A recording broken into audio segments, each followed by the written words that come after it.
రైతు సోదరులకు నమస్కారం అండి. ఈరోజు మనం శివాపురం గ్రామంలో బిఎస్ఎస్ 414 అనే వెరైటీ చూస్తున్నాము. ఇది వచ్చేపాటికి శివాపురం గ్రామం సార్. రైతు పేరు వచ్చేసరికి బొజ్జ వెంకటరమణ గారు. ఈయన గత 5-6 సంవత్సరాల నుంచి మన వెరైటీ కంపల్సరిగా ప్రతి ఒక్క సంవత్సరం స్టార్టింగ్ నుంచి ఈ సంవత్సరం వరకు కాస్తానే ఉన్నాడు. దిగుబడి వచ్చేపాటికి 30 క్వింటాల దగ్గర వస్తుంది. ఈ కాయ కలర్ కానీ కాపు చిక్కదనం కానీ ఇది చూడండి సార్ ఎట్లా ఉంది, కొమ్మ ఎట్లా ఉందో.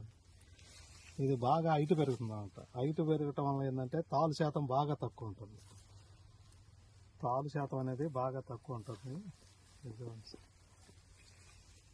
రేటు కూడా మంచి రేటు ఉంది ఈ సంవత్సరం మార్కెట్లో. ఇది ఏ చెట్టు చూసినా చూడండి సార్, చిక్కటి కాపు, బాగా చిక్కటి కాపు. ఇది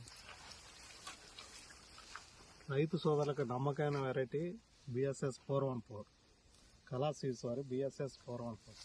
చూడండి సార్, ఇది మొత్తం 4 ఎకరాలు వేసాడు ఈ సేను. ఇది ఆల్రెడీ ఒక కటింగ్ అయిపోయిందండి.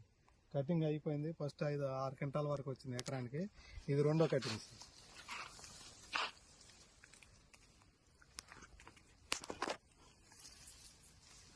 చూడండి కలర్ ఎట్లా ఉంది చూడండి సార్, మంచి కలరు, మార్కెట్లో మంచి రేటు. తాలుగాయ అనేది ఒక కాయ కూడా కనపడుతుంది మాకు చెట్టు దగ్గర. కోసిన తర్వాత కూడా అనిపిస్తుంది బాగా తక్కువ, అసలు తాలు అనేది లేదని చెప్పి అనుకోవాలి. చూడండి సార్, ఈ వెరైటీ వచ్చేపాటికి 5 అడుగులు పెరుగుతుంది. ఇది చూడండి ఎట్లా వచ్చింది, ఈ హైట్లో ఉంది, చిక్కట కాపు. ఇది ప్రతి ఒక్క చెట్టు సార్, ఒక చెట్టు అని కాదు, ప్రతి ఒక్క చెట్టు చిక్కట కాపు.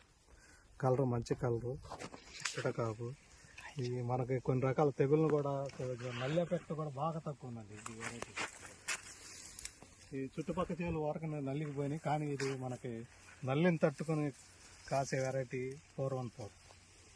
Thank you.